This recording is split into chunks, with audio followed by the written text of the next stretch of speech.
Good morning, good afternoon, good evening, wherever you are. It is riding sprint time. I'm so sorry about how ad hoc these sprints have been. It's just been a very difficult month to stay on schedule because I've been really sick, but we are kind of slowly working towards being on the mend. And so we're just gonna be a bit ad hoc just until we get there. But for the meantime, 7 a.m. starts here in Sydney seem to be okay, so we're gonna roll with that for a while. So I guess it means like we're not really doing sprint 1, we're doing like sprint 1.5 or something like that, because this is now taking place during the time that sprint 2 is usually going to be taking place. I don't know, but it is what it is. It's just like the extra amount of time in bed has been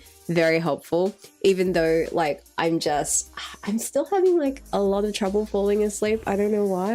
I'll just be like really tired, and then like I'll be lying in bed and I'll just be desperately going, please let me go to sleep, and my brain will just be keeping me awake. So we'll see how we go. But for now, we're on the mend. I think I can say that, but I don't know how long it's gonna take me to fully recover. So there is that. Let's have a look at who else is here. We've got Roderick, who has already finished writing. Oh my gosh, 575 words. Roderick suggests maybe you should move to Perth because that would put me in a better time zone for Roderick while still letting me start at 7. I'm not gonna lie, I had a colleague who moved to Perth for life reasons, and Perth is like, I've been to Perth once before. Perth is like a pretty chill city, and the time zone there is also very helpful. So the reason I went there was I went for work. I had a client and their head office was in China. They were like a satellite company. They were like a satellite company of a holding company in China, which was connected to the Chinese government, and it was responsible for making all of the grain purchases for China. Like they did all of it from Australia, like through this one entity. And it was they used to be based in Sydney, and then like I don't know, like some years later, like a couple of years after I'd been doing the audit every single year, like they moved to Perth. And I think the reason they moved to Perth was because of the time zones. The time zones just like aligned better with like the time zones in China, because it's actually the same time zone. And so I got to go and do the audit for, it was like a week. I went by myself, and it was just like, Perth is just such a laid back city. Although like my Sydney side of brain is kind of like, is it really a city? Is it really? Because like the experience I have, like, and context, right? Like I was born in Hong Kong and I grew up in Sydney, right? Like both like very big cities. And like my impression of Perth, like as I'm just kind of like casually strolling around the place, is I'm just like, this city feels like it's like one street long, which is probably a bit harsh, but like that's how it will be forever in my memory. It's just like there's like one main street in the CBD and you can walk from one end to the other in like, I don't know, 15 minutes or something like that. And so in my head I'm just like, is it really a city? I don't know. Like I just remember getting there on like my first day. The client picked me up in their car and like drove me to the hotel. Like they were like, Chinese client hospitality is like excellent. Anyway, they drove me around, like we went for dinner and then went to the hotel to, you know, rest and stuff. And then the next day, like I started the job. And then at lunchtime, I was like, because normally I would pack lunch, right, and bring it to work, but because I was traveling, didn't have anything. So at lunch, I went out to get food, and then I was like, yeah, I don't feel like sitting down for food. I'm just gonna like walk around and eat my food. Like it was just, I was like so shocked by how quickly it was. Like I walked from one end to the other, and like I still had time left over in my lunch break, and I was kind of like, oh. So I'm sorry to anyone from Perth. Like I'm not bagging your city. It's just it's a much smaller city compared to Sydney. Anyway, what am I doing today? I think I have some admin to do, and then I think I will continue in the vein I was continuing before the last couple of sprints, which is doing the annotations for the annotated copies on my Kickstarter. So that is the plan. I'm going to throw 2 hours on the clock, and we are gonna get some stuff done. Let's go.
time is up.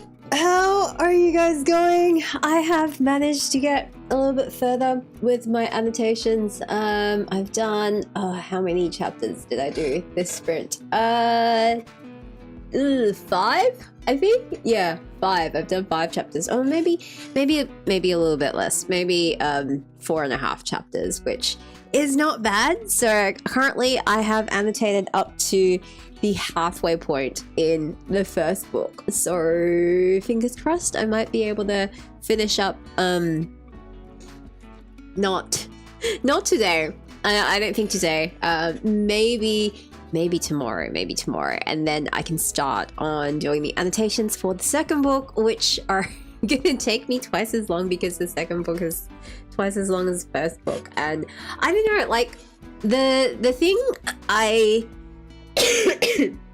wasn't like super clear on is like what level of annotations is going to be considered value for money, right?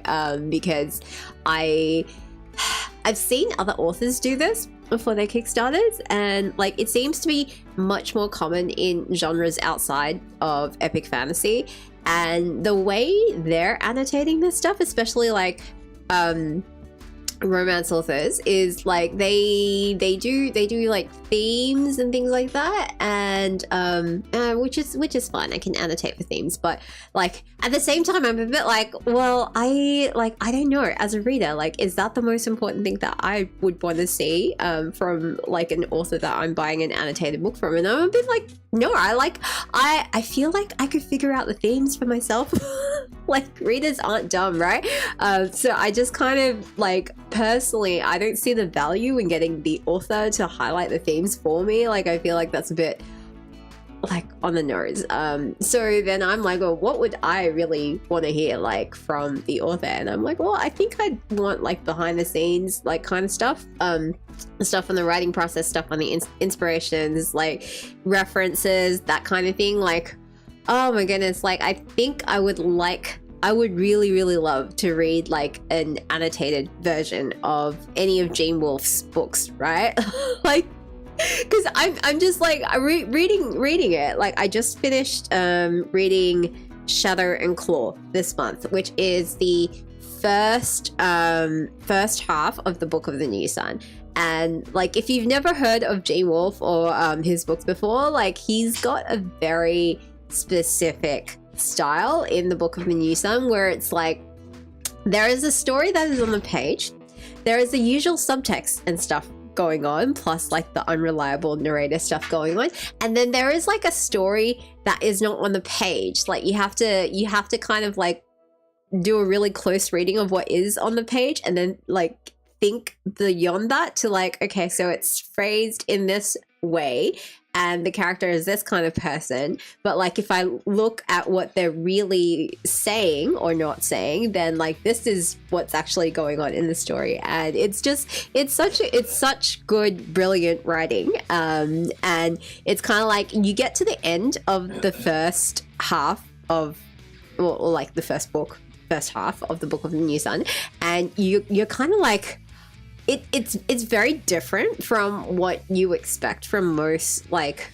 fiction these days, because, well, especially if like you mainly read genre fiction, right? Because like you're kind of going like, what is the plot? Like I don't know that there was like much of a plot, because it's just like you follow the main character as he kind of like just goes on his travels, and he meets like all these people, and like it's more vignettes into the travels, right?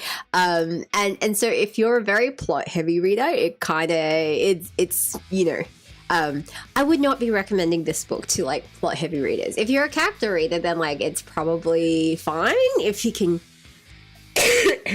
but I guess it depends on what kind of like character reader you are. Like if you have to be able to connect with the characters, then like maybe like, because the main character is just like a real piece of work, right? And so I wouldn't say that like if you read for the relatability of the characters, like maybe like he's a real piece of work, but he's written in because it's like his memoirs, right? And like his memoirs are like translated by like the author, right? Like that's kind of like the conceit it's going with.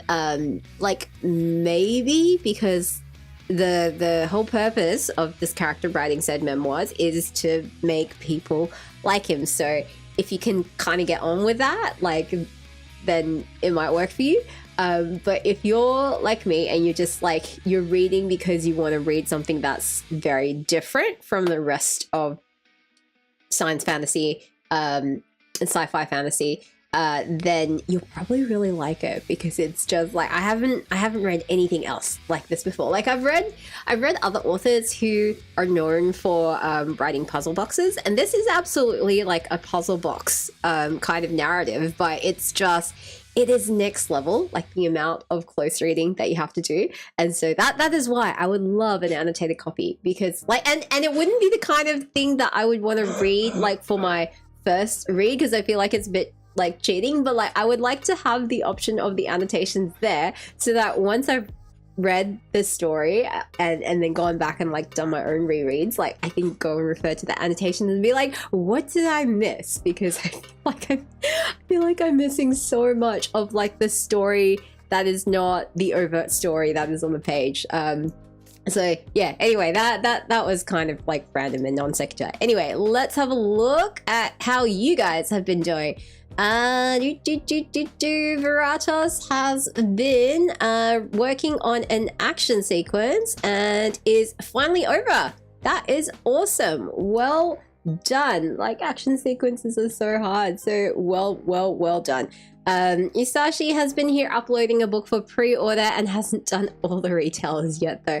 Oh my gosh, I swear, like uploading, like being like a wide author and uploading everywhere is just, it is getting to be more and more of a process. Like I would, like probably 2 years ago, I would have said like, oh, you know, it's fine being wide, like especially if you're going wide through D2D, like, and even if you're like, you know, going direct to a few places like Google Play and Kobo and stuff like that, it's not too much of like an extra thing. Like there's just like a, you know, I would have to do KDP, D2D, and then Google Play, Kobo, and Barnes and Noble, which honestly for myself, I'm just kind of like, I don't know if Barnes & Nobles is worth it. I've only ever had like 1 or 2 sales through there.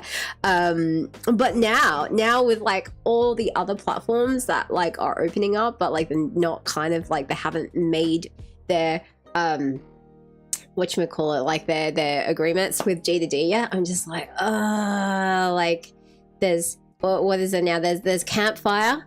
There's itch.io, which I'm just like, a lot of people are saying really good things about it, and like I remember looking at it and I'm just like, oh, it's like another platform. And I don't know about the discoverability on itch, to be honest. Other people have been vouching for it, but like I remember looking at the site and just going, I'm not really super sure how discoverability is working here, and like a lot of the titles there are in genres that I don't necessarily write in or expect a lot of audience overlap in, but I don't know, like maybe it's worthwhile like just putting it up there, because like if your books are not on there and people are on there and they're looking for stuff, then they can't find you if you're not on there. And like itch is like a very new platform anyway, so maybe by virtue of that, like because there's just not a lot of titles on there at the moment, like you would get better sales. I don't know, but it's like something where I'm just like, oh, it's like another thing I have to investigate. So I just haven't done it. Like I need to do it maybe like next month or something. I will get around to looking at it, but like for the most part, I've just been like, oh, I don't know. And like, to be honest, like the fact that they are not on D2D, and D2D being so inflexible, let's say, with their universal book links, like it's making me want to try and move to BookFunnel, just because like BookFunnel's updated their universal book link pages, like and they're like pretty amazing, and they let you add custom storefronts and they let you point people to your own website, which is important for me as somebody who is like direct first. And yeah, like I remember like a couple of years ago when D2D did the merger with Smashwords, and I was like so excited because I was like, oh, like you know, this will actually mean good things, like and it will make our lives easier. But like so far they've been really I don't know, like mergers are a lot of work, right? Like especially behind the scenes, especially when they're trying to merge like two completely separate sets of systems and processes and all of that. And like I get that. Like, you know, in my ex-corporate life I looked at a lot of companies like post-merger, and I get the challenges that they're facing, but like at the same time I'm just like, I don't know, guys, like I feel like I feel like they haven't really kept up with a lot of the changes in the last 2 years or so in the self-publishing what do you call it, frontier, anyway. And so I'm just a bit like, guys, like I swear, like giving us more flexibility over the Universal Book Link page would not kill you, but like the fact that you're refusing to do it, absolutely refusing to let me add my direct store to that, like I just I find less and less of a reason to keep using you guys for anything other than the whatchamacallit, the aggregator service for like ebook distribution. So that's kind of where I'm at with D2D. Sachi says it's a pain, right? I hate uploading the books and then you have to add audio. Oh my gosh, audio is like even more annoying, and it's so annoying, especially now that Findaway have like, they seem to have like reversed course on their decisions. Like sorry, not Findaway, Spotify, right? It's like, so Spotify bought Findaway Voices for, I can't remember, but it was like a fairly significant pile of money, not all that long ago, right? And then they were gonna like take it over, and it was a bit like why? And then now it looks like they're going, well, the merger was a bad idea, or sorry, not the merger, the acquisition was a bad idea, and now they're like spinning off that part of the business that was Findaway back to the same guys that they bought the business of Findaway from, like only now that they've like set up like under a completely different name. And it's just, I'm just like, like I clicked the button to like move my Findaway audio over, but then like I haven't, like that's been all I've investigated. I haven't like done the other bit, and part of me is just like, should I have just like set it up through what is it, Authors Republic or something in the first place? But then like I remember like looking at the choices between Findaway and Authors Republic and not being that impressed with what I was seeing like on the back end for Authors Republic. I know a lot of people swear by them, but like at the same time I was just like, I've not been that impressed with the interface. I would have to like go back and look at it again to figure out like what exactly I didn't like about it. But yeah, it's so annoying. And then like on Kobo, like you like for whatever reason you can't schedule price changes on audiobooks, and I'm just like, why? You have got this feature for your ebooks, why can I not do it for my audiobooks? And it's just, I just currently am very annoyed with Kobo because there is an audiobook promotion that is running next month, which I have signed up for, and I got the email of like, hey, everybody, remember that the promo is on. This is what the promo page is, like make sure you drop your prices. And I looked at it this morning and I was like, what is this page? Like, I sent a very long email back that basically boiled down to, what is this page? Like, I don't understand how readers are supposed to be able to find anything like that they're interested in listening to on this page. And so I'm kind of concerned, because you're basically asking me to try and drive traffic to this page, and I just like looking at how the page is set up, I'm like, I don't understand how my audiobook is going to have any visibility on this page, quite frankly, which just like doesn't really incentivize me to drop my prices by 50% and then like also have to promote this page to my audience. Like that just doesn't sound like there is any ROI for me. So like I'm just like, explain please. Like, what are you guys doing with this? Oh, so that's kind of where I'm at, like this morning with like uploading and all of that stuff. I'm just currently like I'm not in a very favorable mindset towards most of these retailers. David says, don't judge me for asking, you did this, but what do you mean annotate as an extra info for your books? Oh, sorry, excuse me. So, different authors have been doing this in different ways, but like I don't know if you've seen like on Bookstagram, Booktube, or TikTok, or like whatever, like how some readers like they get pens and highlighters and sticky notes and tabs and things like that, and that like when they read, like they go through the books and like they're underlining and highlighting and like writing notes in the margins and tabbing things, and there's like a whole aesthetic on book annotation where you're supposed to like color code things and like say I don't know, like if you search for it, right, you'll see people like annotating it with like, you know, pink is like for romance, and like I don't know, yellow is like for themes, and green is just for like because it can be anything, right? Like it just depends on what they like want to highlight. Like so they might have like green for like favorite lines and blue for like every single time like this like food references come up, or like whatever. Like it really depends. And so because of like there's a whole trend on annotation, I have seen a lot of authors offering like annotated books as like a higher tier for backers when they're running like Kickstarters, and so that's what they did. I offered hand annotated books for my most expensive tier, which basically means like I go through the book and I annotate it. And in my head, like what I had in mind that I would do, it would be kind of like, if you read an annotated book from me, like I kind of wanted the experience of like it would kind of be like a conversation between me and like the reader. So it's kind of like reading my book, but like with me kind of like over your shoulder being like, yeah, like so that bit, this is what I was thinking when I wrote that, or like this is what like just like stuff that makes the reading experience more interesting. Let's see. David also asked, between going indie publishing or trying your hand at maintaining a web series sort of thing, what do you think an aspiring author should consider when evaluating both routes? I did look at serialization, and I do have a couple of videos, like not my live streams, but like a couple of actual videos I've loaded on serialization. And like the thing with serialization, I decided it was not for me because like the way you have to write and publish for serialization does not work for my brain and my process.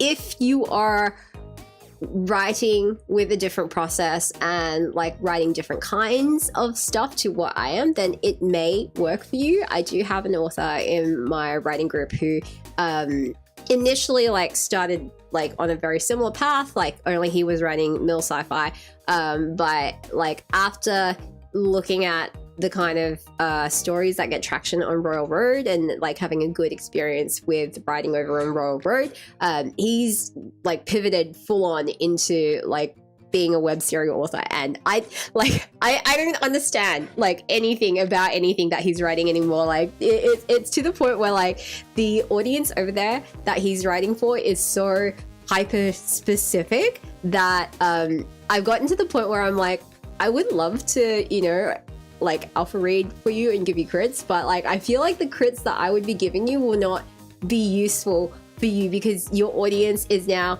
so different to the audience that I like understand and that I am like, you know, kind of reasonably representative of. Like mill sci-fi, yes, like I do read mill sci-fi, so like I could give reasonably is it valid, but like I mean like because like useful let's say that useful reader feedback, because like I being like mill sci-fi being something that I do read, like I could be like, okay, like so if you're targeting people like me, like this is what worked for me and this is what didn't.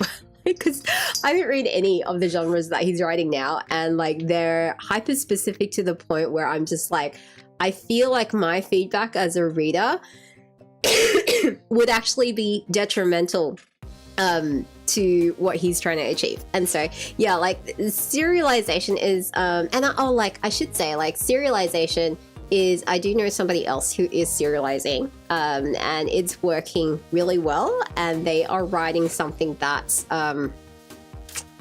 it's not the hyper specific genres that like the author in my writing group is, but they are writing something that is a bit more like hard to market, I guess, on KDP, because it's a bit like uncertain, like what, like it's like it's a genre blend, right? And that's kind of hard to market because it just doesn't neatly slot into any particular category on Amazon, and they are doing very well as well. So yeah, but like the thing with serialization that didn't work for me personally is like the output, right? Like it's the output and the publishing cadence, which is even more extreme than the publishing cadence that like typical indie publishing requires, right? Like, so if you are doing indie publishing, you need to do fast and consistent like quality releases. So Will White, for example, releases like 2 books a year, right? Like he's releasing a book every 6 months, which is I would say is fast for sci-fi fantasy, which is like sci-fi fantasy, kind of closer to like what you typically see in genre fiction, but that's like very slow compared to romance. Like, so romance authors are releasing like at least once every single month. Some of them release like once every 2 weeks, and like it's just like that's just a lot. That's just like, and that's like a full novel, right? Like, I mean, I've seen some of them like with faster release schedules do like not like novellas rather than novels, but it's still a lot. Like I took about 10 months to do my first book, and like the first book was like way easier to write than the second book took me like 2.5 years to get it to the point where I was happy to publish it. And the thing with the way I write is like I have to write start to finish, so I cannot write out of order. I am not much of an outliner, and I am also I like to write things where there's like a lot of reread value. Like I like to write things where you read, like on the first read you're like, oh, that's what's going on, and then like you read later stuff, and then like when you go back to reread you're like, oh, I completely like missed this like layer of the narrative that was going on. Like I didn't realize like that was foreshadowing going on, and things like that, which means like unless I'm super clear in my head of like what is happening in the story, like I can't write a chapter and set up all the foreshadowing necessarily unless I've written the rest of it, which then means I need to write like super fast to get like the draft out, and then I need to go back and do revisions, put in the foreshadowing, and then like it just doesn't work. And like I do very extensive structural revisions like between my drafts, so my alpha drafts are absolute trash. They're like full of placeholders, and like there's things that don't make sense in there. There's like very big sections that like I have to completely rework or drop, and then like even my beta draft, like I would say my beta drafts they're clean at the line level, but they're rough at the structure level, if that makes any sort of sense. So like sentence to sentence, it's fine. I write very clean sentence to sentence drafts, but like structurally, there are always big issues with tone promises, with character arcs, with motivations, like stuff like that, where I need to get the honest reactions from my beta readers, where they're just like, I didn't get this, or like this didn't work for me, or this didn't land for me, or like I've been wondering about like this particular thing, and I need those reactions to then go back and go, all right, like where is the disconnect? Like how do I make it work? Like why does the scene read fine but like not land the emotional reactions that I want from my readers? And so like between the beta draft and the post beta drafts, like a lot changes. Like so for book 2, the beta draft was 170,000 words, and then the post beta draft, which is what goes into line edits and then like copy edits and proofing and all of that, the post beta draft was 235,000 words. Like so that's like 65,000 additional words that I had to add in so to address the beta reader feedback, because what I tend to do is I overwrite at the line level, but I underwrite at the story level. That's typically what happens in my process. And so like I cannot imagine trying to serialize that. The only way I would be able to serialize anything like that would be I would have to have my post beta draft done, and then I would be serializing the post beta draft. But at that point in time, I'm just like, you lose the momentum from having like the weekly serial writing, and like the way you have to plot and structure for a serial, I think, is going to be different to how you would plot and structure a novel, right? Because like the way you read a serial is often different from how you read a novel. And so like with serials, like I've read a few serials, like a few of the big ones, and I feel like with those, you can be a bit more slice of life, a bit more meandering, because like your readers are not binging the whole thing in one go. Usually, like they're kind of like getting it week to week, and then like often when the serial takes off, and then you repackage it for KU or Kickstarter or whatever, like it's at that point that people then start getting the whole book and reading it in full. And I don't know, like other people may disagree, but I personally think like it hits very different as a reader. Like if you're reading it all in one go, or like you're reading it a chapter at a time every single week. So yeah, that's kind of my thoughts. So hopefully that is kind of like useful for you. David says, sounds like web serials are doable if you're more of a discovery rather than an outline author. I don't know if I would say that. Like, I think there are certainly authors who are discovery writers who can make it work and like have been able to find ways to make it work. But I think it also very much depends on the type of story that they're writing and like how experienced they are as a writer, because I just know like for my stuff, like it just wouldn't work. There would be too much like if I was posting chapters like literally as I wrote them, like the alpha versions, there would be so much that I would want to retcon that it kind of defeats the purpose of having it as a serial. And I don't know, there are also, I think, a few big serial authors who have finished their serial and then they're in the process of packaging it up for KU or, you know, whatever. And what they do want to do is like, they do want like having an understanding of the fact that people reading it as like a, you know, book as opposed to a serial do have different, it is a different reading experience. And I have heard them talk about like the fact that they want to do like edits on it, and like I think some have done edits on it. I think some have I've forgotten what his screen name is, the author of Mother of Learning. I do remember like reading a Patreon post where they were like, oh, like I would like to edit this to streamline some of the stuff, or like make different decisions about structure and things like that now that it's going to be in like book form. But I think they ran into problems because a lot of like it's just like if they were going to do the revisions that I suspected they probably would want to do, because like there are certain things that happen in the second half of Mother of Learning that I'm just like, like it works fine as a serial. Like again, if you're like kind of reading it week to week, but like I read it all in one go on Fiction Press, and it was just like you get to a point where you're like, oh, this is a bit repetitive, or like, oh, this plot line like doesn't quite work, or like, you know, stuff like that.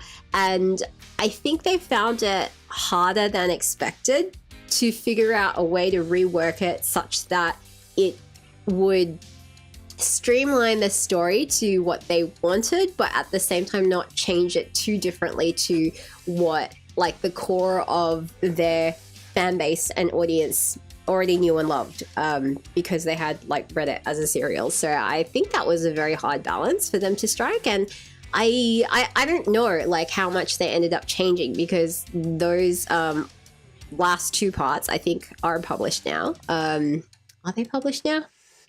I remember Wraithmark running like a Kickstarter for definitely not just the first part, like one of the later parts, and I think it might have been split up into 4 parts or something. But yeah, so but I haven't gone back to reread like that version of it, so I just like what I know is from like the original web serial version. So yeah, I think it's kind of I think it's kind of difficult to go back and revise it, and I think you can. I do believe there was one like more high profile web series author who has done that.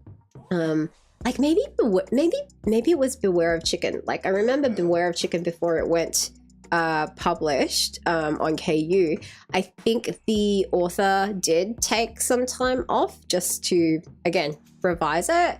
But again, I haven't like read that version. I've only read like the original version on Royal Road when it was serialized. So yeah.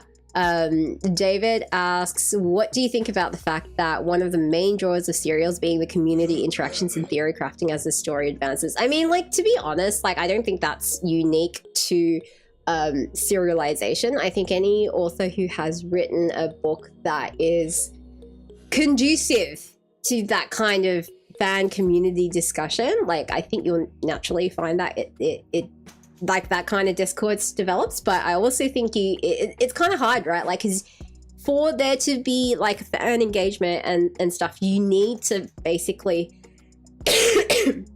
have a readership big enough that like they're gonna kind of like come together. And you also need to have written a story compelling enough with enough stuff in there for people to theorize about for that to happen. So like that's why you get it with Brandon Sanderson books. That's why you get it with Will White books, because they both have big enough audiences to coalesce around that.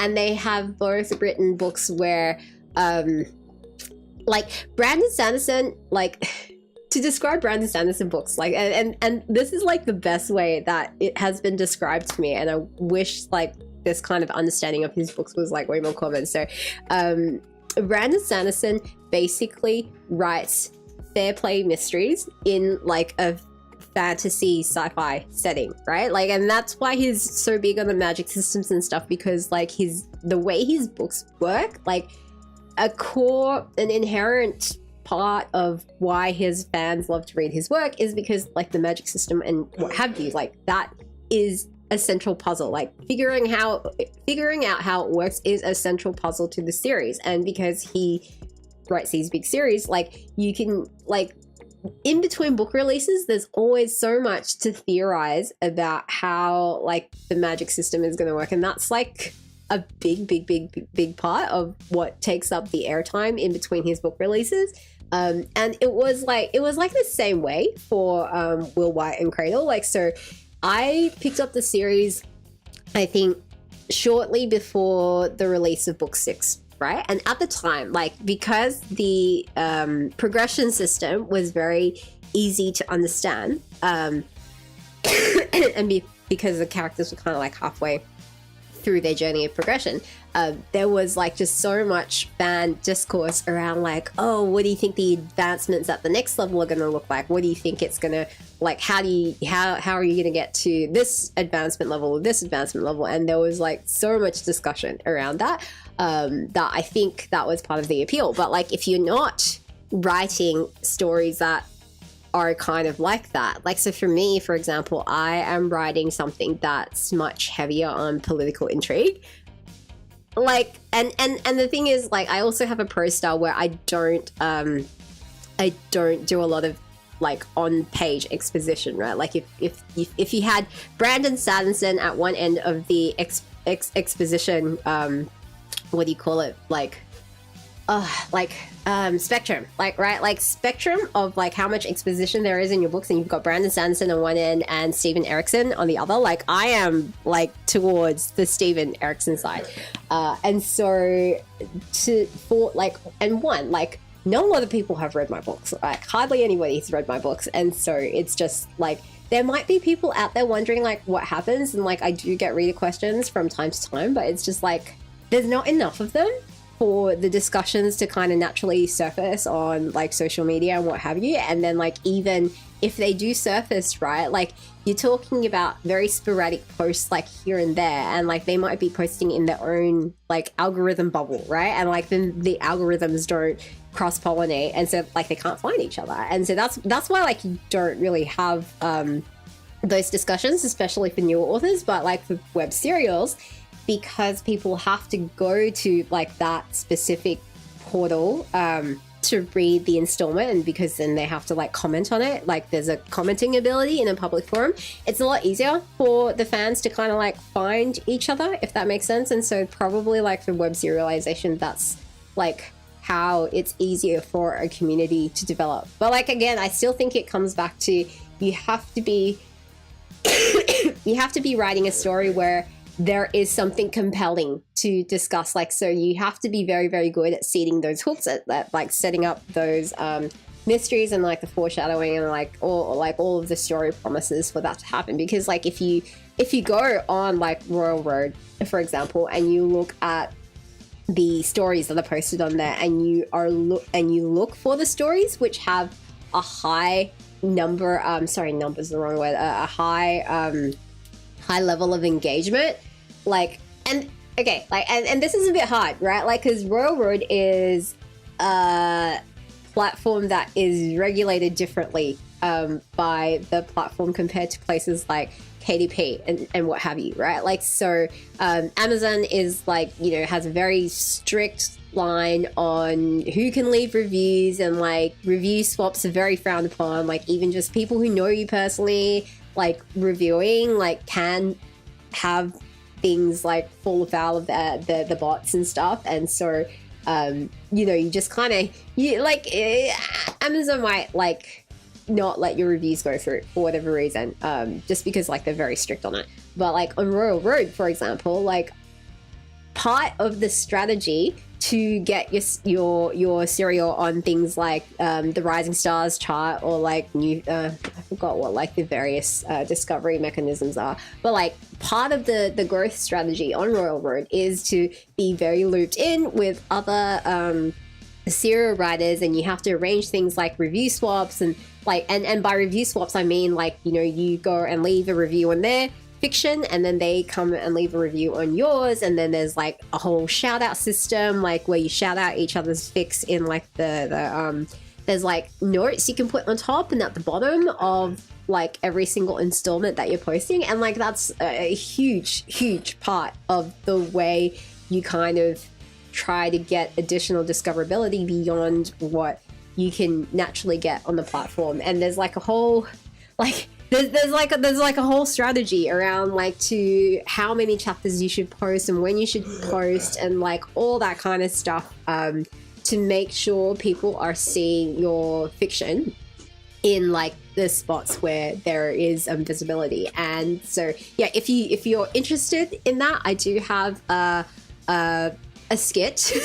I do have a skit video on serialization on my channel, and like the skit kind of pretty much sums up like my personal feelings about like why I don't serialize. But in the comments, there's like a really good discussion in the comments, and in the description in the video I link to several publication guides by very experienced and successful Royal Road authors on like this is how they recommend you go about becoming like a successful web serial author. And a lot of that advice also applies to if you plan on, you know, launching on KU and things like that. So well worth a read, like really good stuff that's in there. Last question of the night: what would you recommend as a good read when it comes to great political intrigue, strong female protagonists that come off as men in a woman's suit? Like there's a lot out there. There is a lot out there. I would recommend that just picking up more books like written by female authors or like non-male authors, because like there are some men writing great female characters out there, but usually what you will find is a female author approaches character writing differently to male authors. And like it also depends, like, and it's not a blanket rule or anything, but I would also say that look for female authors who are specifically writing political fantasy, like an epic fantasy. And I don't mean things like romantasy where it's capital R romance but like little lowercase f fantasy, because like in those settings usually like romantasy and stuff, like the main emphasis is on the romance, Like, it's not... Romantasy is not just a straight up romance in a fantasy setting, because as I understand from romance authors and readers, like, romantasy is allowed to break rules that you cannot break if you are writing in capital R romance like genres, and that is why it has become its own thing, and that is why romantasy books cannot be shelved in the romance section, because they break too many conventions of the romance genre to belong there, and they would like piss off the romance readers. And so that's why they end up getting shoved into fantasy. But then, like, the thing about most romantasies is that because they're really much more focused on the romance aspect, the fantasy aspect is not really there. Like, they're not like the few romantasies that are true capital R romances as well as capital F fantasies are like very, very few. I think Kushiel's Dart might be the only like relatively big title that comes to mind. I don't know. I'm sure people will tell me that Sarah J. Maas, her books would qualify as well. I don't know. I've only ever read like one of her books because it was just it was so clearly not for me. But if you can find the female authors who are publishing under fantasy first, but they have a lot of you know, like, well, no, just like female authors publishing fantasy first, like, I think you would find what you're looking for. So a couple of names to check out: Jenny Wirtz, Helen Lowe. I have, you know what? I have a post on my Instagram where I have like, you know, these are like my role models in terms of like fantasy authors. So I will drop that in the chat a little bit later on. So yeah, but thank you so much. I've been going on for a little bit about oh, what have we been talking about? Life, the universe, and everything. But it's been fun. But anyway, it is currently almost 10 a.m. I am starving. I need to go figure out like breakfast of some sort. So I'm gonna go do that. I may be in the Discord a little bit later on trying to, you know, pick through a few more of these annotations, but we shall be back tomorrow with some more writing sprints on YouTube. Probably just one sprint, probably just at like the same time as today. And I'll see you guys then. Bye guys.